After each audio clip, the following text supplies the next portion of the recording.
La Asamblea General del Sindicato Único Portuario y ramas afines, SUPRA, aprobó por unanimidad el preacuerdo firmado anoche con la empresa Catón Natí, principal accionista de la terminal Cuenca del Plata, y este mediodía se retomó la actividad normal en la terminal de contenedores del puerto metropolitano. El secretario general del sindicato, Álvaro Reinaldo, evaluó positivamente la decisión de la Asamblea y destacó que el tema de la reducción de la jornada laboral se va a seguir negociando.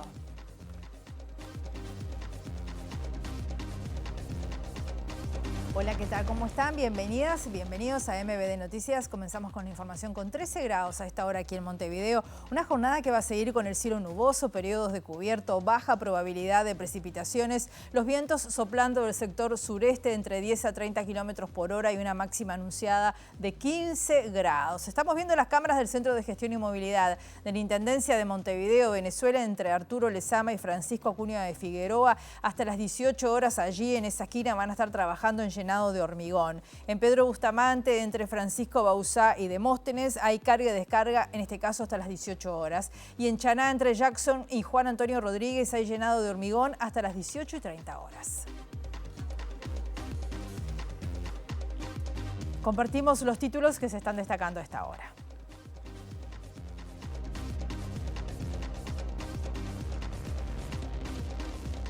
El ministro de Economía y Finanzas, Gabriel Odone, confirmó que se está realizando una investigación administrativa para determinar si los procedimientos de pago realizados a la empresa Cardama están ajustados a derecho. El presidente del Frente Amplio, Fernando Pereira, dijo que las declaraciones del expresidente Lacalle Pou fueron irrespetuosas respecto de Yamandu Orsi y aseguró que al presidente nadie lo arrastra para ningún lugar. El senador Sergio Botana del Partido Nacional justificó la decisión del directorio nacionalista de encomendar a la bancada de legisladores que promueva una interpelación a la ministra de Defensa Nacional, Sandra Lasso, por la rescisión del contrato con el astillero español Cardama. La decana de la Facultad de Ciencias Sociales, Carmen Midaglia, dijo que el presupuesto asignado a la Universidad de la República es insuficiente, pero mejor que lo recibido por la anterior administración. Son 7.800 las personas en lista de espera para acceder a la prestación de asistente personal que brinda el Ministerio de Desarrollo Social para quienes tienen discapacidad severa, según confirmó el director del área, Federico Lezama. La defensa del expresidente brasileño Jair Bolsonaro presentó este lunes, al límite del plazo constitucional, un recurso contra su condena a 27 años de prisión por encabezar un intento de golpe de Estado tras perder las elecciones del año 2022 frente a Lula da Silva.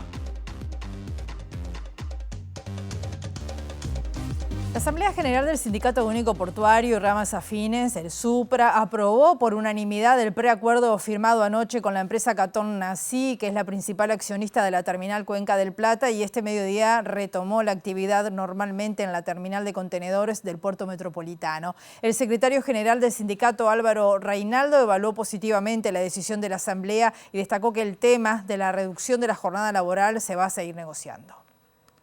Lo importante creo que se está resolviendo son comisiones que trabajen externas, un poco también dirigidas por el Ministerio de Trabajo, que aborden la salud de los trabajadores, la exposición que están teniendo, lo que nosotros venimos advirtiendo. También una comisión que trabaje en el aspecto económico, donde no se haya pérdida de salario para los trabajadores, que también es una de las cosas que nosotros sabemos que se va a dar. No van a despedir a personas quizás, pero van a trabajar menos jornales y eso significa una pérdida de salario. Entonces es importante las comisiones que trabajen. Son comisiones, serían comisiones tripartitas con referentes de trabajadores, empresa y Ministerio de Trabajo, que aborden qué temas, por ejemplo. Bueno, justamente una parte económica que vendría a ser que haga un estudio de los jornales que se hacen hoy en día en la terminal y poder hacer después exámenes periódicos o semestrales, mensuales, de cómo va avanzando eso, en lo que nosotros entendemos de que va a haber una productividad de la empresa. Sabemos que no a corto plazo, pero hay que manejar un piso de información, que es cómo estamos trabajando hoy en día, el salario más o menos real que tienen los trabajadores, para que después en las futuras evaluaciones se noten los cambios si es que los hay. También está dispuesto partidas económicas a los trabajadores. La empresa siempre ha puesto partidas económicas sobre la mesa, no es lo que fuimos a buscar nosotros, pero bueno, las partidas son siempre bienvenidas. Acá para los trabajadores lo importante es que se conformen comisiones externas a la terminal que evalúen todas estas cosas que yo te estaba mencionando anteriormente. Bien, por otra parte está el tema de la reivindicación inicial a raíz de este software que había sido la reducción de la jornada laboral. ¿Para cuándo va a quedar entonces esa discusión, ya que no forma parte de este preacuerdo? A nosotros nos está quedando 6 meses de convenio vivo vigente hasta el 28 o 29 de abril del año que viene. En estos 6 meses volveremos a abordar el tema de la rebaja de la jornada laboral, entre otras cosas. Vamos a ir a la torre ejecutiva. Hay novedades importantes que tienen que ver con los cuidados y de eso nos va a hablar nuestro periodista Eduardo Delgado. ¿Cómo estás, Eduardo? Bienvenido, buen mediodía para ti. Buen mediodía, Rosina. Así es, porque la Junta Nacional de Cuidados hace minutos terminó la presentación del Plan Nacional de Cuidado 2026-2030 aquí en la Presidencia de la República, con la presencia entre las personas presentes justamente del propio mandatario Yamandu Orsi y de varios secretarios de Estado, como el ministro de Trabajo Juan Castillo, el ministro, por supuesto, de Desarrollo Social Gonzalo Sibila y la ministra de Salud Cristina Lustenberg. Estamos con la directora de Cuidados, con Valentina Perrota, para conocer en primera línea justamente los principales lineamientos de este plan presentado hace minutos. Bueno, buenos días, gracias por estar. El plan tiene 4 grandes ejes de trabajo. Uno tiene que ver con mejorar los servicios y las prestaciones, mejorar la calidad, mejorar el acceso a lo largo de todo el curso de vida. Eso tiene que ver con generar mejores articulaciones entre todos los organismos que conforman el sistema. Siempre me importa resaltar que el sistema no es del MIDES, ni es el MIDES, ni es la Secretaría de Cuidados, que como tú bien mencionabas, el sistema se conforma por todos estos organismos, el Ministerio de Salud, la ANEP, el INAU, el BPS, el Ministerio de Trabajo. Entonces, un eje tiene que ver con cómo desde todos estos organismos articulamos mejor en territorio los servicios de cuidados disponibles y mejoramos la calidad de los mismos. Otro eje tiene que ver con el trabajo y la formación de las personas que cuidan. Es decir, que estamos apostando a profesionalizar al sector de los cuidados, a generar una formación continua, permanente, además del curso básico. Eso para permitirles también a las personas tener unas trayectorias de movilidad en el empleo mejores, de mejores ingresos, pero también para mejorar la calidad de los cuidados a partir de tener mejores profesionales dentro del sistema. Un tercer eje tiene que ver con cómo los sistemas de información y de generación de conocimiento, los propios registros administrativos y sistemas que utilizan los distintos organismos del sistema pueden interoperabilizar, o sea, pueden tener información oportuna de calidad para la gestión, ser interoperables. Nosotros tenemos servicios que cogestionamos con BPS, que cogestionamos con Salud Pública, con ANEP, con INAU. Entonces, ¿cómo podemos generar un sistema, un registro de cuidados que tenga a todas las personas usuarias, a todas las personas trabajadoras, a todos los prestadores en un mismo sistema de información que nos permita gestionar mejor y que nos permita monitorear y evaluar mejor las políticas? Y un cuarto eje, que es el más de largo aliento, es el cambio cultural, es decir, cómo generamos que los cuidados sean parte de la vida cotidiana de todas las personas que tienen que cuidar, de los hombres que tienen que cuidar más de lo que lo hacen, cómo generamos que el cuidado sea también entendido como una función social y como un derecho que también tenemos que compartir entre familias, Estado, mercado y comunidad, cómo los empleadores se hacen cargo de que sus trabajadores tienen que cuidar a sus hijos e hijas o a sus personas mayores y entonces les generan las condiciones para poder cuidar. Es decir, el cambio cultural va a tener que ver con campañas de sensibilización, pero también con cómo en la educación, nosotros en el sistema educativo, incorporamos esta idea de que somos personas interdependientes, de que necesitamos cuidados a lo largo de toda la vida y de que eso no se restringe a unas personas dependientes y a unas personas que somos totalmente autónomas. Todas las personas requerimos cuidados y cuidamos toda la vida, ¿no? A veces con más intensidad, pero no es que existan personas autoválidas. Entonces, comprender la interdependencia, esto implica también trabajar en la prevención, en retrasar la pérdida de autonomía, tiene que ver con un montón de cuestiones culturales y de estilos de vida que tenemos que cambiar. Y Perrota, además de la mejora en los procesos, justamente en el trabajo entre las diferentes instituciones públicas, ¿cuáles son las metas, los objetivos que las personas pueden esperar en estos 4 años del plan? Por ejemplo, en el déficit que hay a nivel de asistentes personales, que hay un largo listado de espera. Sí, importante aclarar que nosotros heredamos una lista de espera en marzo de casi 7.000 personas, de personas que se habían inscrito en el año 21, 22, 23, es decir, que nosotros heredamos esa lista y heredamos un presupuesto que es el que todos conocemos con importantes debilidades. Entonces, lo que estamos haciendo ahora en relación a esa lista es priorizar visitar a aquellas personas que vienen más atrasadas, ¿no? Que se postularon en el año 22 y 23, que lamentablemente todavía tenemos más de 2.000 casos desde el año 2023, y en eso nos vamos a concentrar en relación a esa lista. Por otro lado, estamos generando un sistema de asistentes personales comunitarias que puedan atender no solo a una persona con dependencia severa estas 80 horas mensuales, sino que puedan tener varias personas en un territorio cercano donde puedan brindar menos horas, pero con personas con dependencia moderada, que quizás alguna requiere un apoyo en alimentarse, la otra en supervisar el medicamento, la otra en si comió o no comió, es decir, acorde a la necesidad de la persona para que la persona pueda seguir residiendo en su domicilio y teniendo ciertos apoyos cotidianos.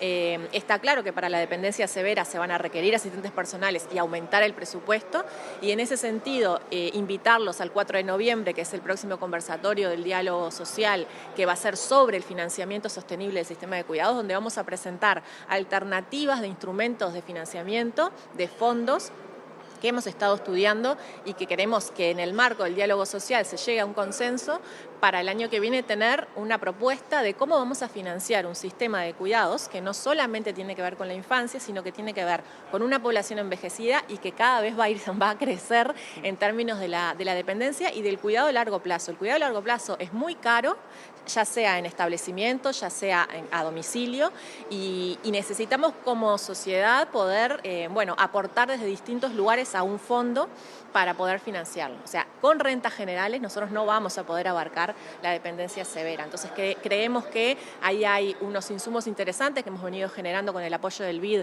de estudios de qué hacen otros países, como Corea, por ejemplo, y de pensar en un fondo similar al Fondo Nacional de Salud, donde trabajadores, trabajadoras, empleadores, podamos aportar para ir generando una forma de que cuando nos toque a nosotros, a nuestros padres, a nuestras parejas, tener acceso a cuidados de larga duración de calidad. Gracias por esta primera mirada a este plan. Seguramente lo seguiremos de cerca desde TV Ciudad en el correr de los próximos años. Muy amable. Gracias a ustedes, por favor, por estar siempre poniendo este tema en la agenda. Muchas gracias. Gracias. Rosina, como parte de la conferencia de prensa también habló el ministro de Desarrollo Social, Gonzalo Sibila. Si te parece, escuchamos parte de lo que dijo en esa conferencia. Promover el cambio cultural en relación a los cuidados, para transformar la organización actual del trabajo y de la sociedad en torno a los cuidados, ¿no? Esta es un área, como decíamos, muy feminizada, es un área en la que también muchas veces los cuidados se desarrollan como parte de la vida intrafamiliar, recayendo sobre las mujeres en tareas no remuneradas, y para nosotros es muy importante que la transformación cultural que necesita el país en este campo, que necesita el mundo también, avance, y queremos poner nuestro granito de arena para que eso suceda, y para eso este plan es muy importante. El plan tiene una perspectiva centrada en las personas y en las comunidades. Para nosotros esto también es un dato relevante y es un cambio que queremos señalar.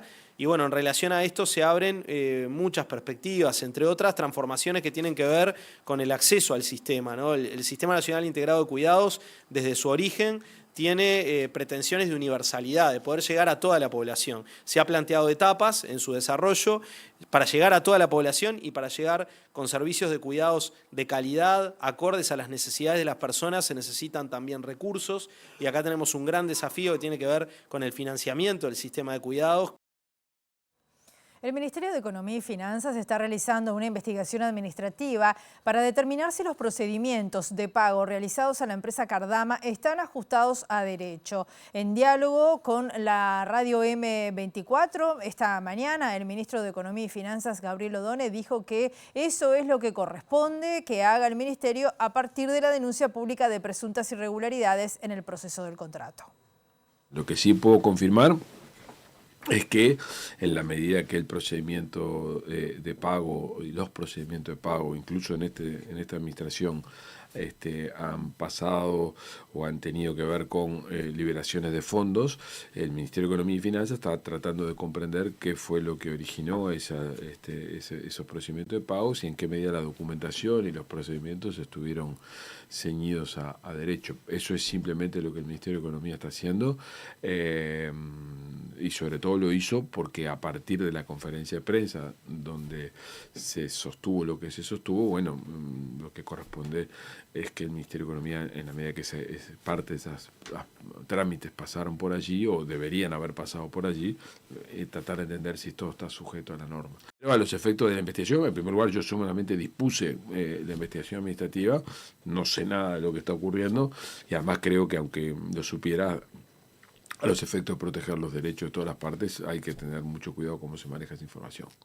Odone dijo que no tiene información que le permita presumir que la construcción de las patrullas oceánicas no se está haciendo y que no se entregarán. Agregó que lo controvertido se refiere a una garantía que es parte del contrato y no a la construcción y entrega de las embarcaciones para lo que ya se hicieron algunos pagos.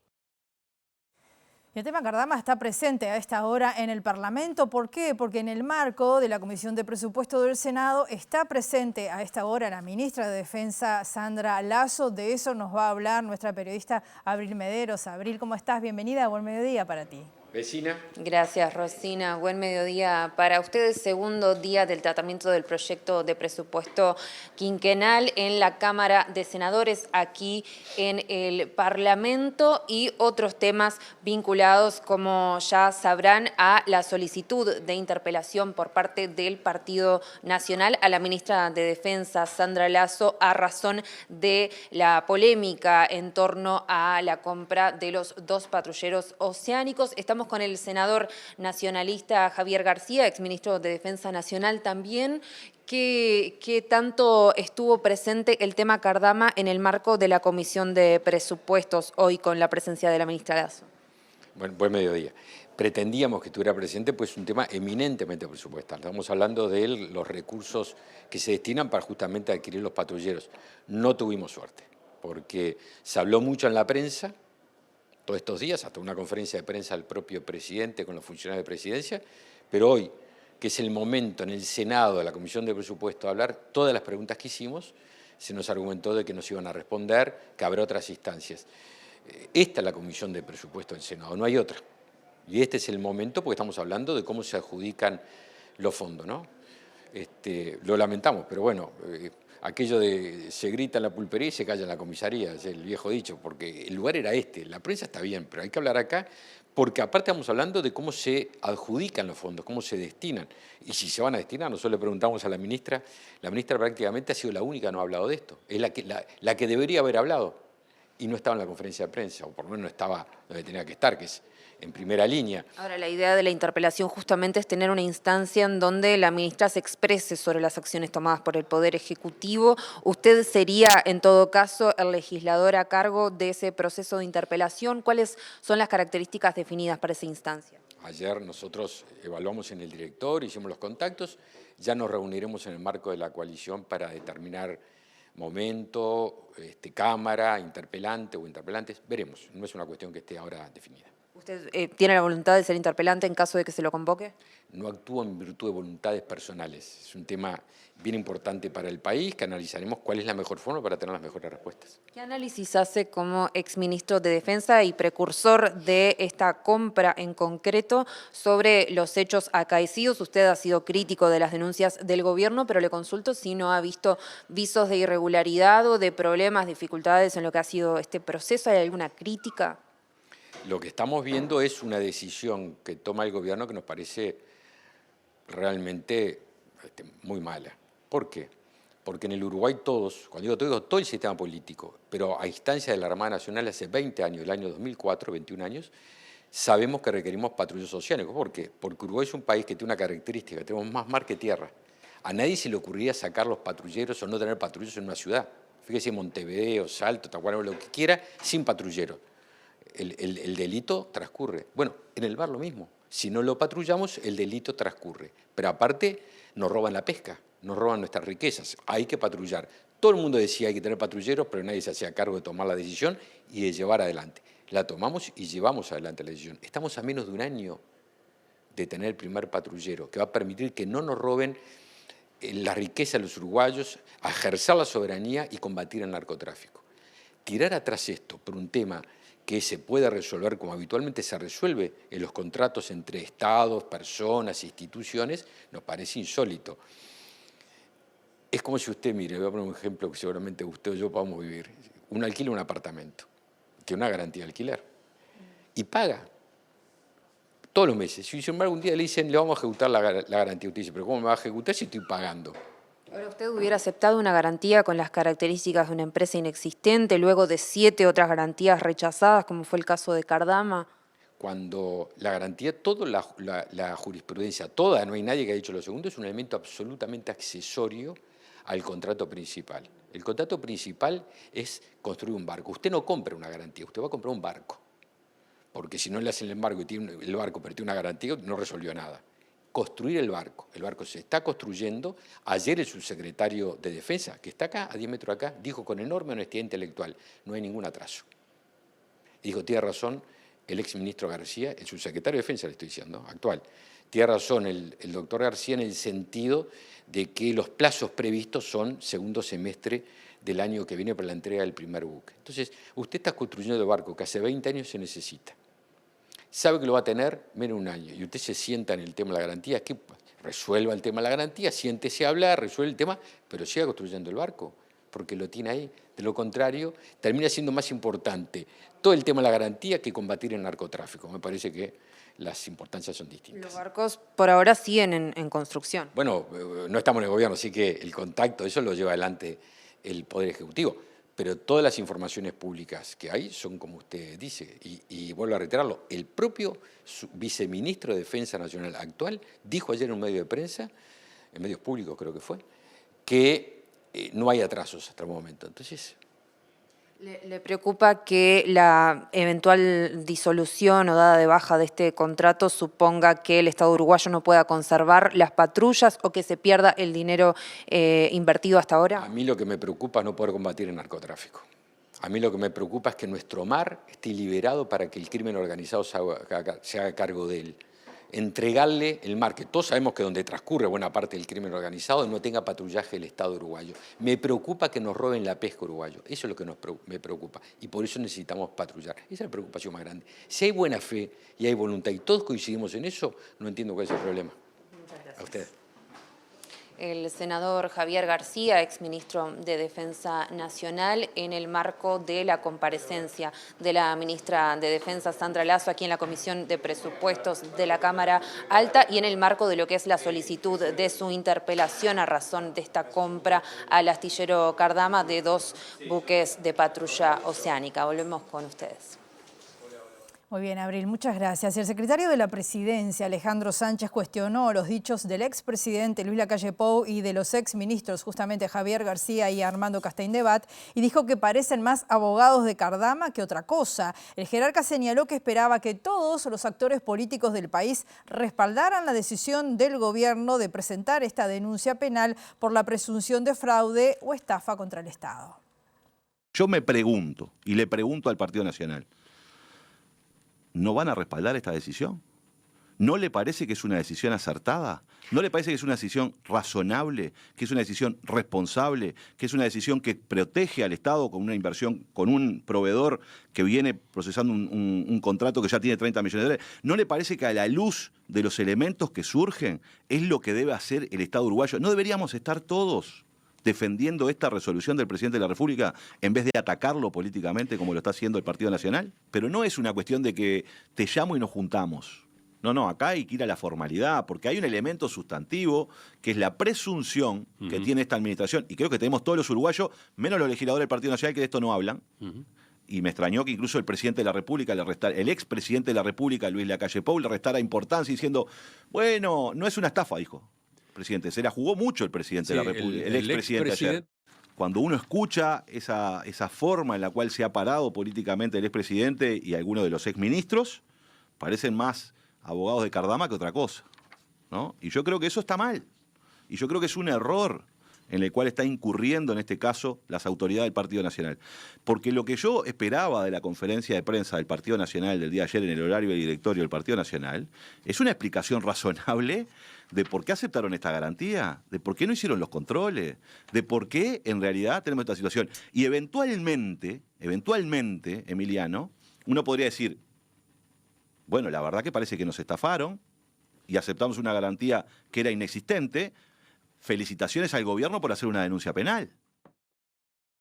La mesa política del Frente Amplio recibió al prosecretario de la Presidencia, Jorge Díaz, para conocer detalles de esta denuncia del Poder Ejecutivo en Fiscalía por la garantía que ofreció la empresa Cardama. Al término de este encuentro, el presidente de la coalición de izquierda, Fernando Pereira, dijo que las declaraciones del expresidente Lacalle Pou fueron irrespetuosas y aseguró que en este país nadie tironea al presidente hacia ningún lugar porque es el primer mandatario, es el que resuelve y resolvió a todas luces bien.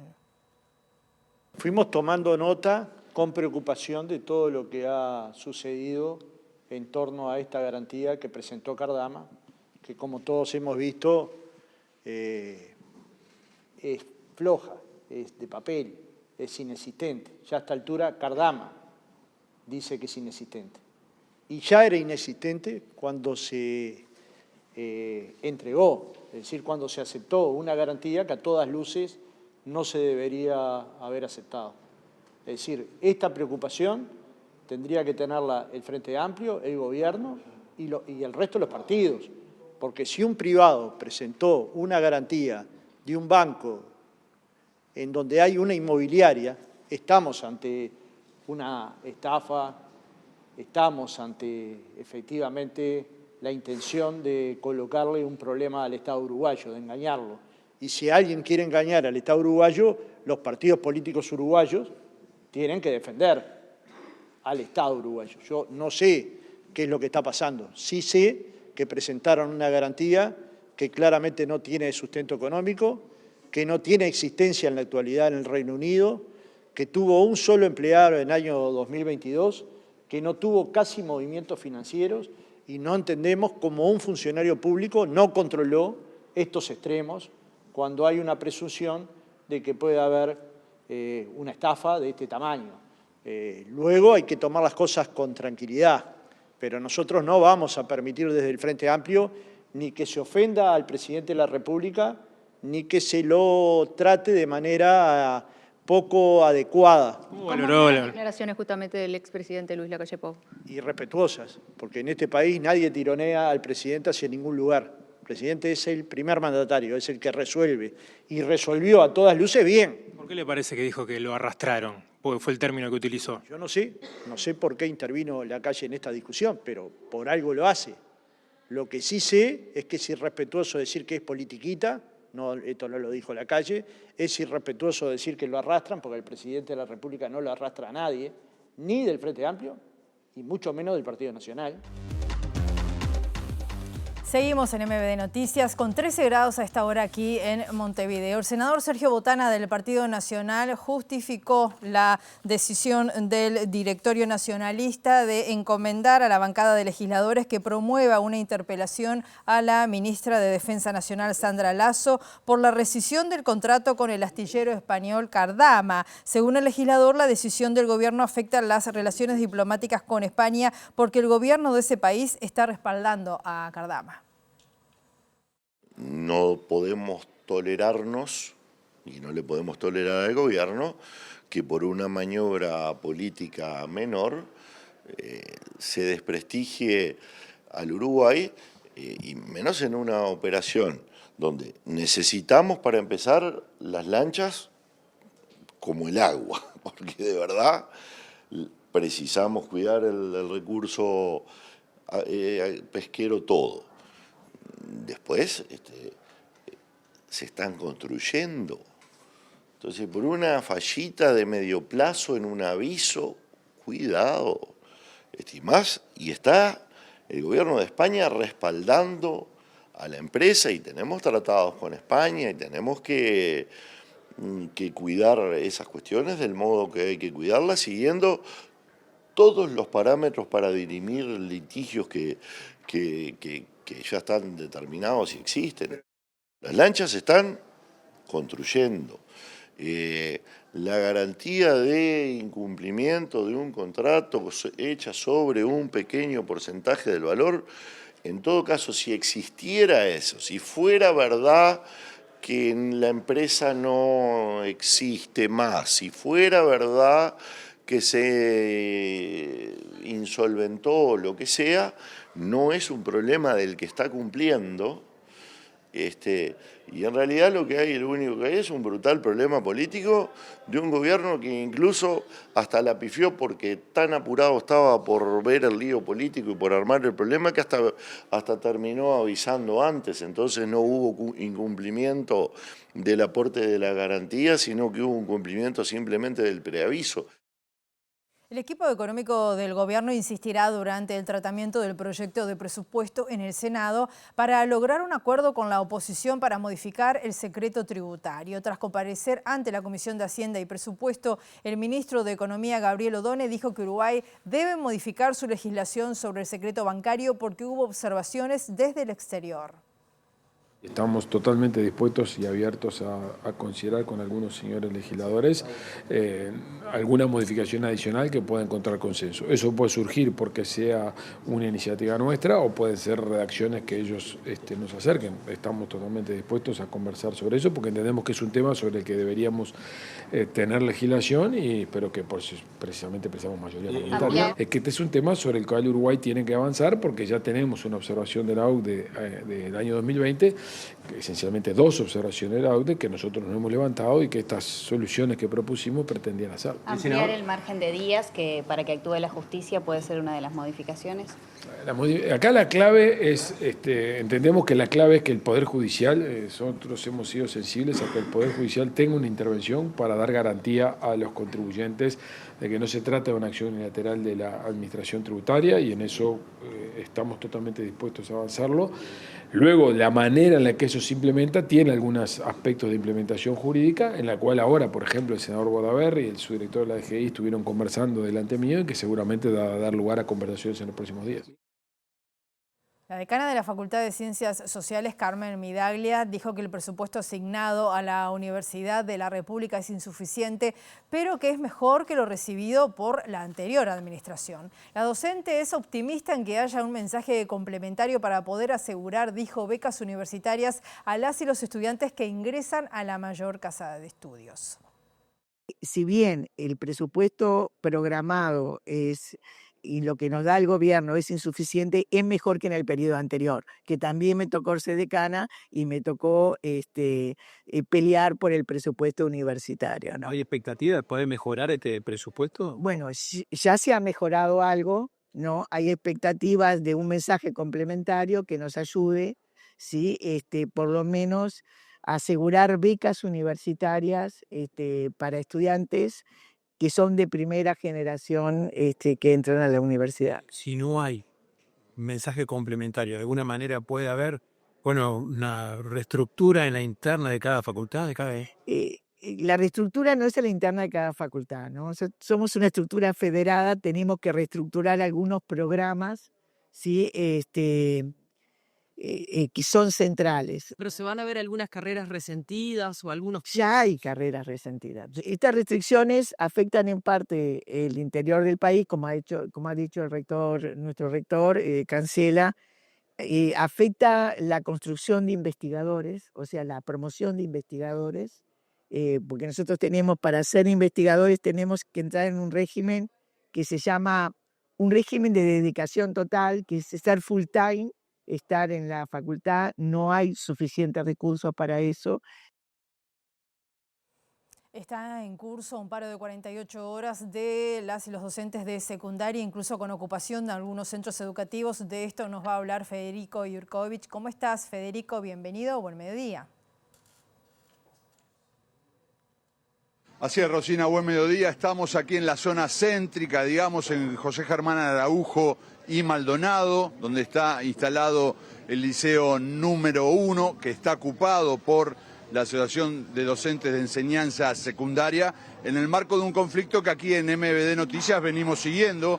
Por ejemplo, anoche en el móvil que hicimos con los estudiantes que se movilizaron al Parlamento en reclamo de ese 6+1 para la educación que en su momento el Frente Amplio proponía cuando estaba en la oposición. En ese contexto se realiza esta ocupación y vamos a hablar con su protagonista. Mateo Monteiro es dirigente de ADES y nos explica por qué la ocupación, si bien sabemos las razones.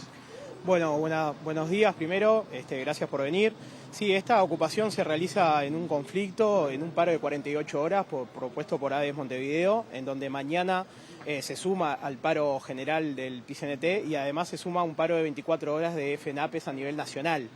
Es por eso que se están desarrollando en realidad distintas ocupaciones en distintos liceos de Montevideo en reclamo de un 6+1 presupuestal, que es algo básico que necesitamos para saldar algunas necesidades edilicias, y ni que hablar también de acompañamiento y de fortalecer al sistema educativo, que ha venido empeorando y que está realmente en crisis y en conflicto.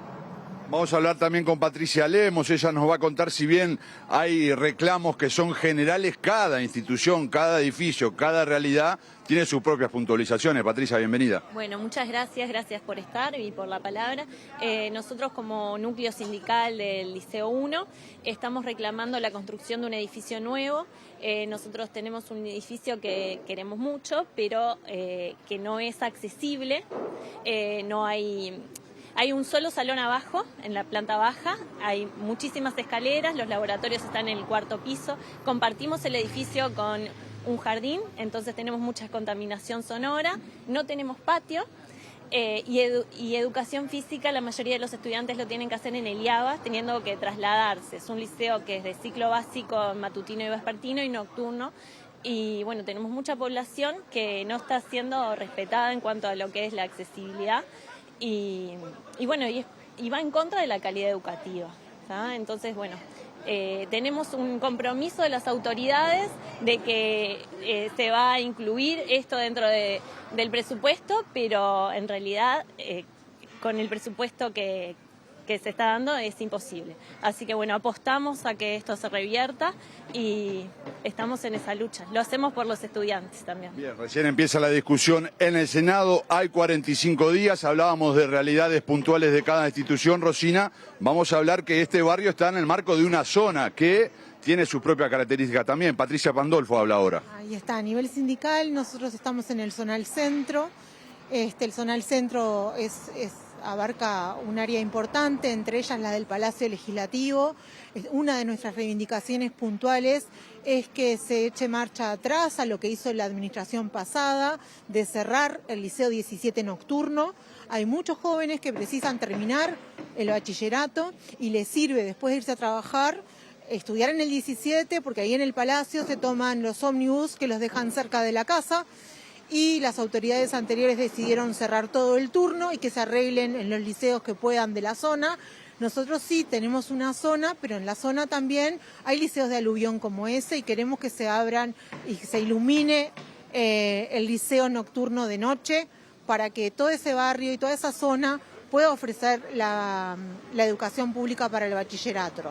Otra cosa que pedimos es a nivel general de la zona y de los profes que precisamos nuestras horas de coordinación, que nos devuelvan las 2 horas que ya teníamos para coordinar por área y por asignatura, pero además hay unas tecnologías nuevas que estamos enseñando y una riquísima variedad latinoamericana de personas que hicieron su ciclo primario en distintos países como Cuba, Venezuela, y necesitamos investigar para que estos liceos sí sean de Latinoamérica y no sea solamente discurso inclusivo. Rosina, entonces el panorama de aquí del Liceo número 1, José Germán Araujo y Maldonado, a esta hora empezó hoy la ocupación, se extenderá, como nos decían, durante mañana a raíz del paro convocado por el PICNT. En MBD Noticias siempre actualizando la información en este contexto de debate presupuestal, Rosina. Último bloque de MBD Noticias. Continuamos con información. Les contábamos que quedó instalada la Comisión de Seguimiento de la Gestión del Permiso Nacional de Conducir por Puntos, que está integrada por representantes del Congreso de Intendentes y de la Unidad Nacional de Seguridad Vial. El titular de la UNACEF, Marcelo Metediera, dijo que el objetivo es que la libreta por puntos se comience a utilizar en todo el país en el primer semestre del 2026. Es una comisión instalada con 3 delegados del Congreso de Intendentes y 3 delegados de la UNACEF, que como les decía, tiene por delante un montón de trabajo, porque todo lo que está en un papel ahora hay que bajarlo a tierra y esa es la parte más difícil. Tenemos por delante avanzar en los desarrollos informáticos necesarios, también poner arriba de la mesa el programa de recuperación de puntos e intercambiar sobre cómo se va a instrumentar y qué contenidos van a tener. Tenemos también uniformizar datos, si bien la UNACEF cuenta con datos y el Congreso también, que tienen que ver con cuántos permisos de conducir se emiten, cuántas multas se aplican, que tengan que ver con los puntos, la reincidencia, qué departamento. Toda esa información nos va a permitir trabajar mucho y además de también analizar cuáles son los modelos aplicativos o desarrollos web necesarios para la interacción entre el sistema y las propias personas. Tenemos objetivos de tiempo. El reglamento plantea 2 años como máximo, pero eso lo va a ir indicando en los avances que hagamos de trabajo. Nosotros nos habíamos puesto como objetivo el primer semestre del 2026, pero vuelvo a insistir, lo va a ir determinando en función de cómo vayamos avanzando. Es claro que es una necesidad, Juan recién lo decía, el presidente del Congreso de Intendentes también plantea que se tiene que instrumentar el permiso por puntos porque hay necesidad de cambiar la situación que tenemos con el tema del tránsito, los siniestros y los fallecidos, así que la práctica de trabajo nos va a ir determinando los pasos que van a dar y por lo tanto las ejecuciones. Son 7.800 las personas que están en lista de espera para acceder a la prestación de asistente personal que brinda el Ministerio de Desarrollo Social para los que tienen discapacidad severa. Esto lo confirmó el director del área, Federico Lezama. En diálogo con MBD Noticias, el jerarca hizo referencia también a los cambios metodológicos que provocó una caída en el recuento de personas con discapacidad entre los 2 últimos censos. La discapacidad se mide en los censos a través de lo que son las preguntas del Grupo de Washington, que refiere a limitaciones. La pregunta que se formula es si la persona tiene una limitación para ver, aún utilizando lentes, para caminar o subir escalones, para oír, aún utilizando audífonos, y otras 3 preguntas más. A diferencia del 2011, se hicieron 6 en vez de 4.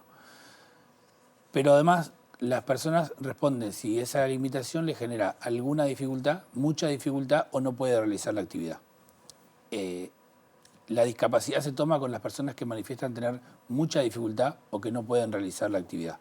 Lo que se hizo en el año 2011 fue tomar la totalidad de las personas. Si nosotros traspolamos ese criterio del 2011 al 2023, el 30% de la población tendría una discapacidad.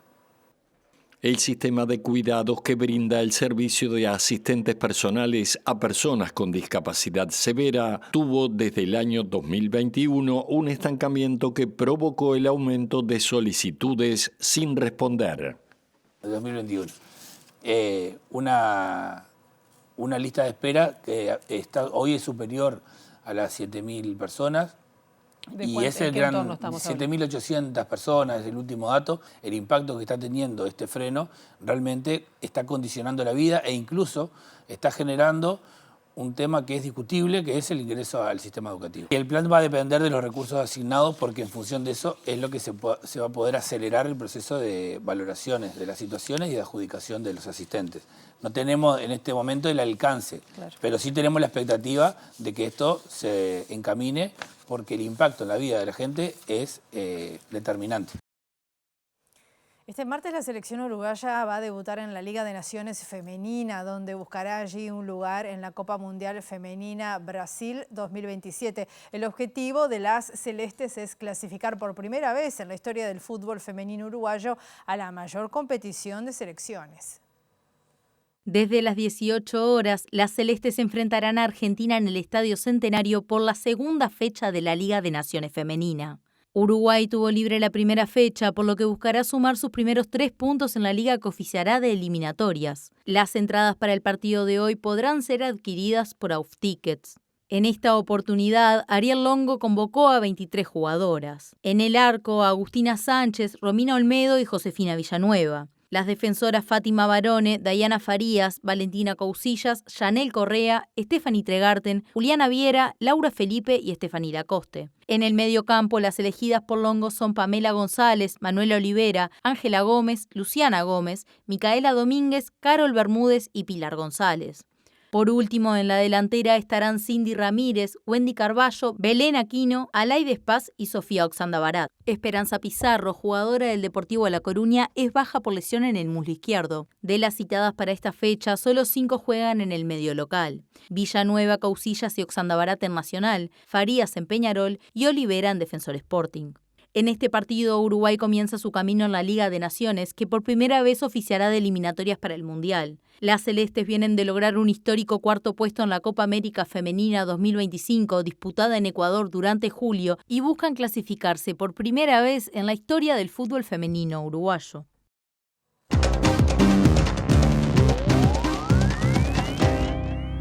La defensa del ex presidente brasileño Jair Bolsonaro presentó este lunes, al límite del plazo constitucional, un recurso contra su condena a 27 años de prisión por encabezar un intento de golpe de Estado tras perder las elecciones del año 2022 frente a Lula da Silva. Tras haber sido hallado culpable en septiembre de liderar un intento de golpe de Estado e impedir la asunción del actual presidente Lula da Silva, la defensa de Bolsonaro busca corregir ambigüedades, omisiones, contradicciones y oscuridades en la decisión de la Corte Suprema según el documento del recurso presentado por su defensa. Hay puntos relevantes que deben aclararse tanto en lo referente a la condena como a la pena impuesta, que generan profundas injusticias, señalan los abogados del exmandatario en la apelación enviada al tribunal este lunes, última fecha legal para recurrir la sentencia. Los abogados reclaman por supuestos obstáculos para ejercer la defensa del exmandatario y aspiran a obtener una reducción de la pena impuesta de 27 años de prisión, que ya cumple en forma preventiva en su domicilio desde el mes de agosto por incumplir medidas cautelares impuestas por la justicia. Los magistrados de la Corte Suprema no tienen un plazo límite para evaluar los argumentos de la defensa de Bolsonaro, quien no irá a prisión definitiva hasta que se agoten todos los recursos legales. Aunque es inusual que el Supremo brasileño cambie el sentido de sus fallos, sobre todo teniendo en cuenta la votación de 4-1 que condenó a Bolsonaro y sus aliados en la conspiración, ya ha sucedido que en el mismo tribunal haya cambios principalmente en la duración de las penas. Nos vamos, volvemos a las 18:30 en nuestra edición central. Que pasen muy bien.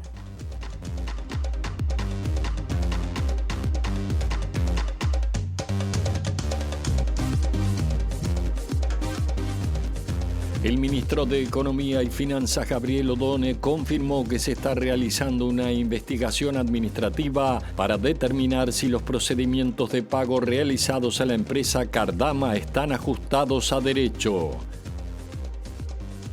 El presidente del Frente Amplio, Fernando Pereira, dijo que las declaraciones del expresidente Lacalle Pou fueron irrespetuosas respecto de Yamandu Orsi y aseguró que al presidente nadie lo arrastra para ningún lugar.